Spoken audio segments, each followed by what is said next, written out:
All right, guys. Thanks for checking out the channel today. Today I'm going to show a nice setup that I liked using for the kneeling position. Got a great story. Bryson here was competing one day, and he happened to be like the last competitor that I had. It's one of my best stories as far as competition students. He's one of my last students competing. He's competing at like 5:30, 6 o'clock or something ridiculous like that. And so I stayed there at the venue from like 8 in the morning all the way till 5:36 to watch him compete. And he had won his first match, won his second match, I believe. And then his third match was the semifinal, And I think he was losing the semifinal up until the last 10 seconds. And he ended up pulling off this beautiful, beautiful choke right at the end of it.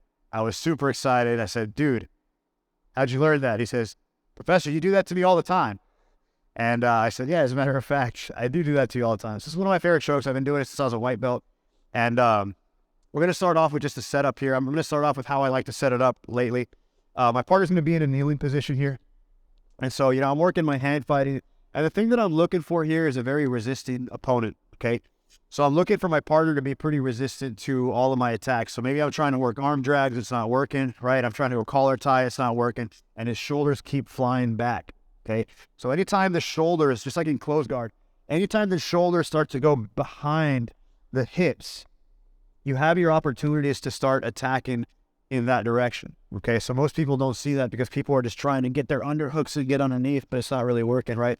So anytime I get that position, look, I'm going to cross-check the shoulder, ram the knee into my partner's chest. There's your quick and easy sweep, right? Now, obviously, Bryce is not going to just fall in that position, but a lot of people do. You'd be surprised at how many people actually just fall. He says I caught him with that before too. So coming in here, attacking is the simplest way to finish this sweep. When you start to get that chest going back, you catch one, catch two, and you're going to drive the knee in. Now, what's going to happen, that was the way I like setting up this choke. What's going to happen is just like this. He's going to post one hand out. He's going to try to technical lift. So as he tries to technical lift, I'm quickly going to snap down, okay?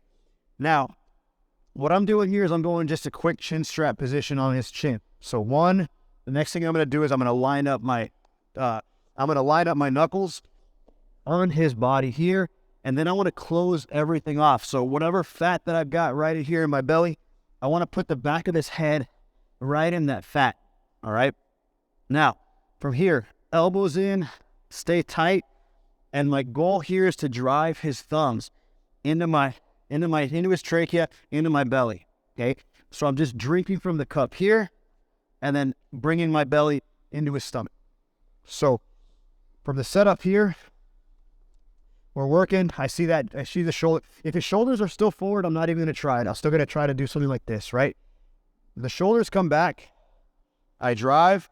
When he regains his composure, snap down real quick, and then I'm immediately going into my chin strap position, going 10 fingers, knuckle on knuckle here, okay? Now, very important, you have to close everything up. In order for my partner to defend, he's going to try to pull this elbow, my elbow out, right? So if he can get my elbow out, it's going to be more difficult for me to finish the choke. Let me move this around real quick. I'll put it right there.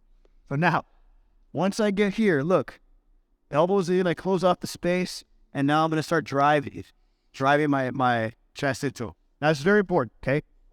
If you are the person defending this, don't start picking your hips up like this or try to pull your head out.